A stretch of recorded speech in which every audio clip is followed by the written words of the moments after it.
Hello guys and welcome to turn number 8 of Operation Northwind. My name is 5-star and I'm playing China and Russia.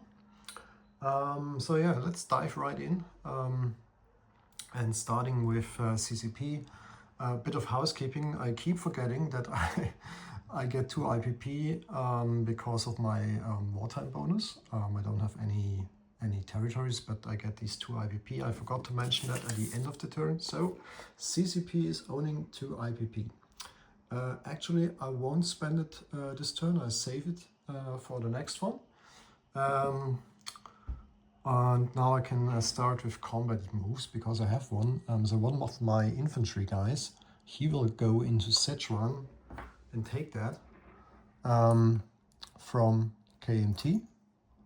So it's not bad for KMT, but it provides me a better chance of getting the recruitment roll. And what else? We have a mountain infantry who is moving from Xinjiang to Xinghai, joining the guys over there.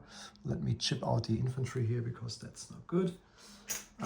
So it's easier to see what's going on.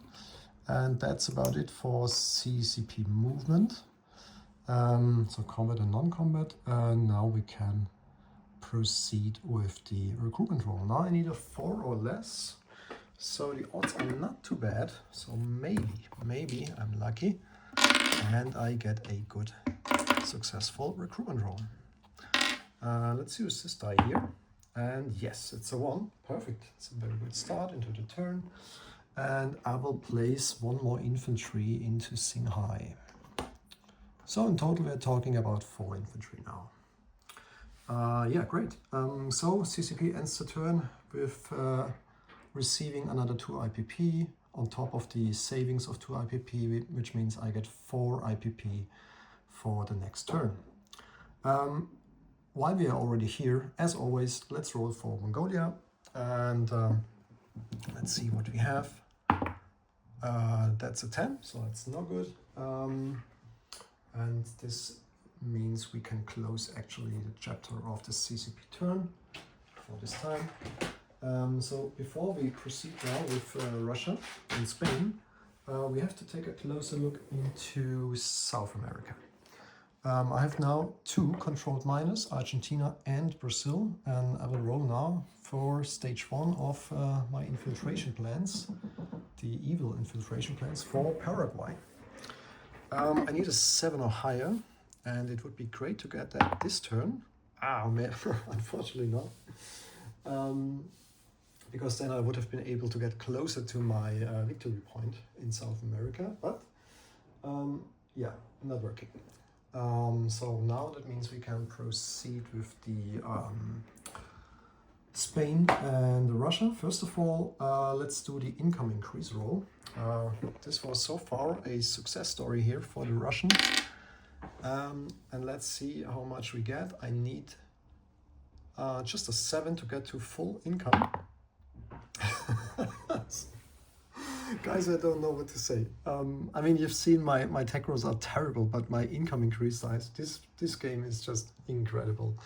So I go up from 39 to 46, and now we also have to take into account the other stuff.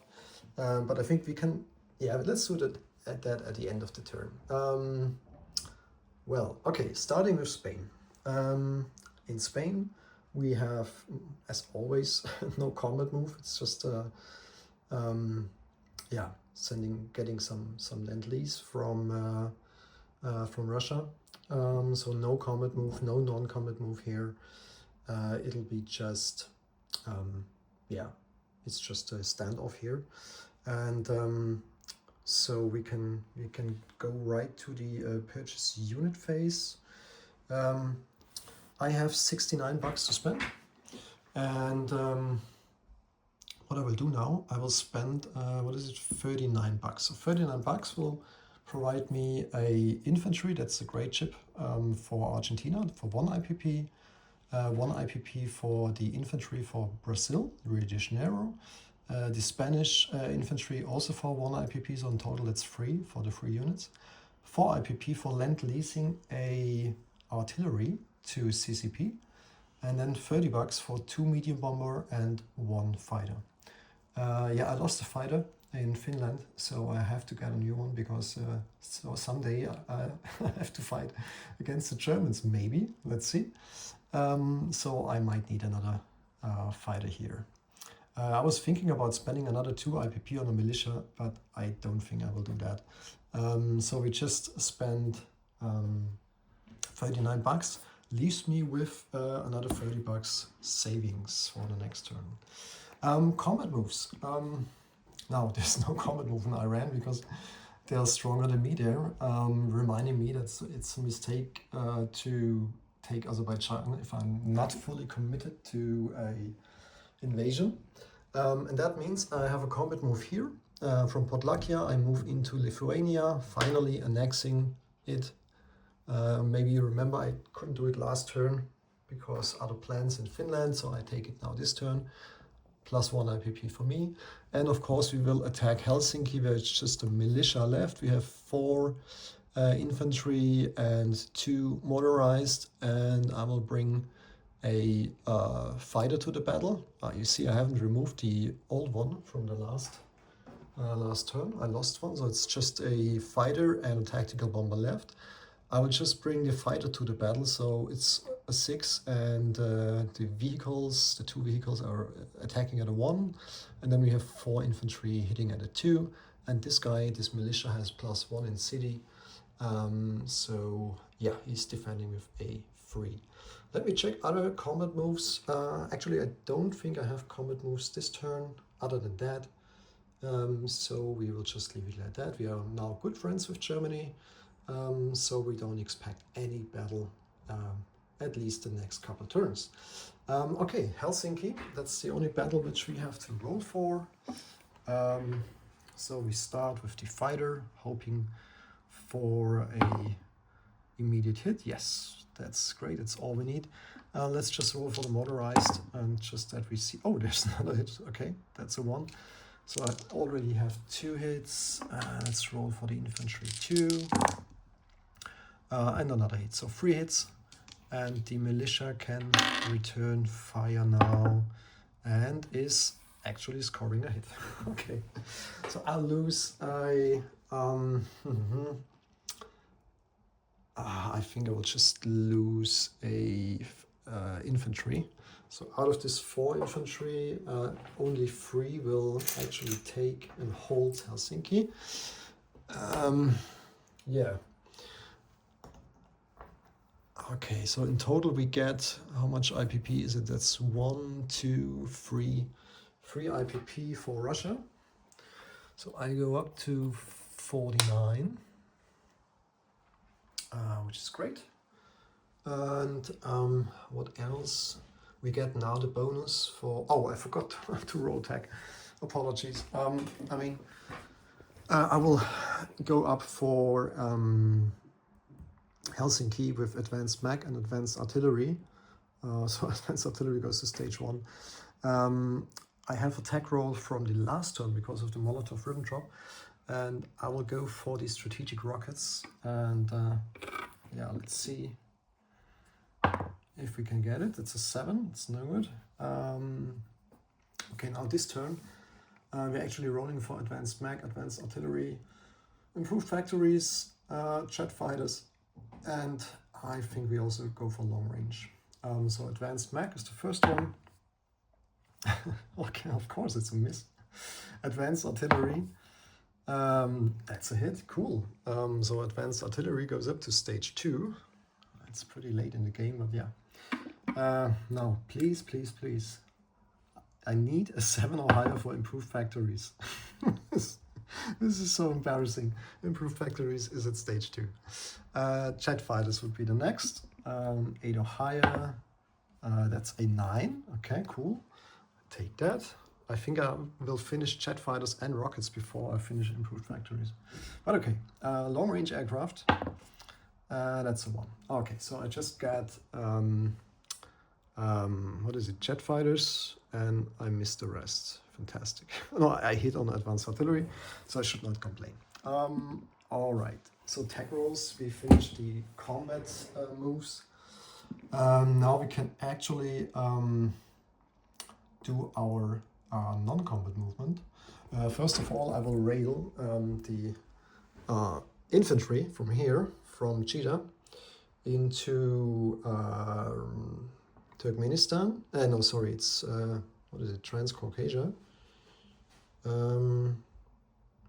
Just let me think about it for a second, because I have some options here. And actually, I would like to move it into Turkmenistan. So that's the first rail movement. And then we have the movement of these 5 cavalry from Stalingrad moving into Western Kazakhstan and Turkmenistan. So I split the units up a bit. These 2 guys, they are now threatened by a possible attack of 6 units, so I don't want to do that. I retreat back to Transcaucasia. And the cavalry from Orekursk moves 1 and 2 into North Caucasia. Then 2 cavalry from Kiev will move 1 and 2 into Donetsk Kuban. And I will also, let me think about it for a second. Yeah, another infantry would be great, but I don't want to lose too many infantries on the front line. So I actually, that's 1, 2, that's 5 infantry here. Yeah, we just leave it like that. I will just rail one of the cavalries here, which came from Kiev. So the 1 unit can just move 2 into Donetsk and then the other one can be railed into North Caucasia. So it can actually could be part of a possible attack next turn. Other non-combat movements. We have the 5 infantry moving into Kiev. Then we have the 4 infantry units from southern Belarusia, will walk into Smolensk. The tactical, which was not part of the attack, will move 1, 2, 3, and 4. I could fly 5. It would actually be better, so I will land in Kalnitskaya. So that's, let me check again. That's 1, 2, 3, 4, 5. I can actually fly into North Caucasia, which is great, getting me closer to the front line. Of course, the fighter from Helsinki attack flies back to Leningrad. And the infantry from Viipuri walks into southern Finland. And the ships will just stay there. Oh, one more thing. I talked to my German friend, and he says the TBD is allowed to move through the Danish Strait, so I can just move 1 and 2 and go back here into that sea zone. Not going in port. Don't think it's necessary for now. And other things I have to move. I think there's no more unit here left, except my lovely coastal submarine, which will move now 1 into A46. So the Russian ship is moving south. No changes here, or no movements. Yeah, the American fleet is pretty scary, but let's see, maybe we can survive a couple turns. So last thing would be placement of units. Let's do the Lend-Lease first. So the Argentinian infantry, Brazilian, there's no limitation, so they just go straight into their cities. So now we have 5 infantry already here, which is great. And I do some paintings of my militia is not here at the moment. We have 2 militias here in Buenos Aires and another one here in Patagonia, where the ships are in port. Then we have the Spanish infantry, will be produced in Orekursk, and it will go through the Turkish Strait into Catalonia. I should not forget to roll for recruitment for all of those countries. And what else? We have the artillery for CCP will be brought into Xinjiang. The 2 medium bomber, they will go into Stalingrad. Oops. And the fighter will also go into Stalingrad. Doesn't look bad. So there is at least some units can be present for a possible attack next turn into Iran, and Iran might take back now Azerbaijan, but yeah, the chances are not too bad for me over there. Okay, recruitment rolls. Let me check. We start with Spain. Spain, as always, we need a 6 or less. That is a 9. It does not work. Argentina, I need a check. 1, 2, 3. 3 land zones, so 3 or less for Argentina. Miss and Brazil, I need, I think, a 4 or less. 5. I don't think there are 5 territories, right? It's just, it's Rio. It's 1, 2, 3, 4. Damn, that was close. So no recruitment rolls for me this turn, at least no successful ones. But hey, that's about it. Then collecting income. As mentioned, I was saving 30 IPP. With Russia, I'm now at 49. Let me cross that because I can now count also the other territories into account. So that was actually another one for Azerbaijan. So I go up to 50, and then we have also from Poland we can now get the single IPP from Eastern Poland. I don't think Podlakia has one, but Lithuania is another one. So I get 2 more. So I go up to 52, and I believe that is it. I will lose Azerbaijan next turn, which is fine. And I think that's about it. So Russia will end the turn with 52 plus 30 is 82 IPP, and CCP ends the turn with 4 IPP in the bank. As always, if you have any questions, concerns, or if you see that something was done wrong, let me know. And besides that, I wish you a wonderful weekend, guys. Have a good one. Bye-bye.